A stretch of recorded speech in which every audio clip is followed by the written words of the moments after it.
नमस्ते बच्चों। सुलभ भारती कक्षा 7वीं की पुस्तक में का दूसरी इकाई का 7वां पाठ रहस्य आज की वीडियो में हम देखने जा रहे हैं। इस पाठ के लेखक है डॉक्टर हरिकृष्ण देवसरे। तो इस पाठ में लेखक ने हमें बताया है कि अंधविश्वासों को दूर करके वैज्ञानिक दृष्टिकोण अपनाने पर बल दिया जाए। आज भी गांव कस्बों में लोग भूत प्रेत चुड़ैल आदि के अस्तित्व में विश्वास करते हैं। लोगों के इन अंधविश्वासों के कारण समाज विरोधी तत्व उनकी सादगी का लाभ उठाते हैं। तो लेखक का जन्म 1940 नागौद मध्य प्रदेश, मृत्यु 14 नवंबर 2013। इनकी रचनाएं हैं संपूर्ण बाल विज्ञान कथाएं आदि। परिचय। डॉक्टर हरिकृष्ण देवसरे जी ने बाल साहित्य रचना और समीक्षा के क्षेत्र में प्रशंसनीय योगदान दिया है। आपने अनेक पुस्तकों का संपादन कार्य भी किया है। प्रस्तुत कहानी के माध्यम से लेखक ने बच्चों को अंधविश्वासों से दूर रहते हुए वैज्ञानिक दृष्टिकोण को अपनाने के लिए प्रेरित किया है। अंधेरी रात थी, चारों ओर सन्नाटा था, हाथ फैलाए न सूझता था। कभी कभी कुत्तों के भौंकने की आवाज सुनाई पड़ती थी। आधी रात बीत चुकी थी। मामा जी के घर से कुछ दूरी पर सामने हवेली थी। हवेली में उजाला था। आर्यन खेतों को सरपट पार करता हुआ उस ओर अकेले बढ़ रहा था। उस हवेली में आधी रात के बाद कल भी ऐसा ही उजाला देखा था। मामा जी ने पहले ही आर्यन से कह दिया था, उधर हवेली की ओर जाने की जरूरत नहीं है, वह हवेली भूतों का डेरा है। आर्यन मन ही मन मुस्कुराने लगा। वह जानना चाहता था भूत ऊत कुछ नहीं होते, यह कपोल कल्पना है। कक्षा में विज्ञान के शिक्षक ने वैज्ञानिक दृष्टिकोण अच्छी तरह समझाया था। रहस्य का पता लगाने के लिए उसने मन में ठान लिया। देखो, आर्यन अपने मामा के घर गया है और मामा जी ने बताया है कि उस गांव में एक हवेली है, वहां पर कोई नहीं रहता है, वहां पे भूत है, उस ओर कभी नहीं जाना। तो आर्यन स्कूल में पढ़ता था। वैज्ञानिक दृष्टिकोण उसके अध्यापक ने उसे बताया था, तो वह अंधविश्वास पर ध्यान देने वाला बच्चा नहीं था। वह पता लगाना चाहता था कि आखिर इसका रहस्य क्या है। मामा जी ने कहा था, इस हवेली में पिछले 10-15 सालों से कोई नहीं रहता। पहले उसमें एक जमींदार का परिवार रहता था, अब जमींदार का परिवार खत्म हो गया है। उस तरफ कोई आता जाता नहीं है। एक बार घीसू उधर गया था, बेचारे का बुरा हाल हुआ था। 3 महीने तक खाट पकड़े रहा। आर्यन करवटें बदलता रहा। आधी रात को उठकर छत से उसने हवेली को फिर से देखा।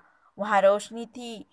गर्मी की छुट्टियां बिताने के लिए वह मामा जी के घर आया था।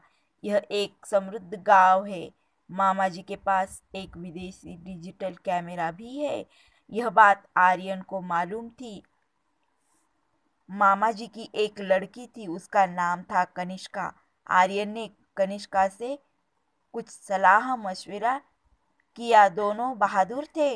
अगला कदम उठाने के लिए उन्होंने कमर कस ली। देखो, आर्यन अपने मामा जी के यहाँ छुट्टियां बिताने के लिए आया था और हवेली में जो रोशनी है, वह रोशनी क्यों है, यह पता लगाना चाहता था। उसने उसके मामा जी की लड़की कनिष्का से मशवरा लिया और दोनों वह रहस्य जानने के लिए तैयार हो गए। अगली सुबह उसने मामा जी से कैमरा मांग लिया। मामा जी को साथ बैठाकर मामा जी का फोटो लिया। फिर मामा मामी और कनिष्का के भी फोटो खींचे। कनिष्का ने मामा मामी के साथ आर्यन के भी फोटो खींचे। मामा मामी जी बहुत खुश थे। मामा जी ने कैमरे की तरफ तारीफ के फूल बांधते हुए कहा, रात में मामूली रोशनी में बिना फ्लैशगन के भी यह तस्वीर खींच लेता है। कमाल का लेंस लगा है इसमें। आर्यन ने कैमरा अपने पास रख लिया था। कैमरा पाकर आर्यन और कनिष्का बहुत प्रसन्न थे। वे दोनों रात होने का इंतजार करने लगे। रहस्य का पता लगाने का यह अच्छा अवसर था। देखो, मामा जी से उन्होंने कैमरा तो पा लिया।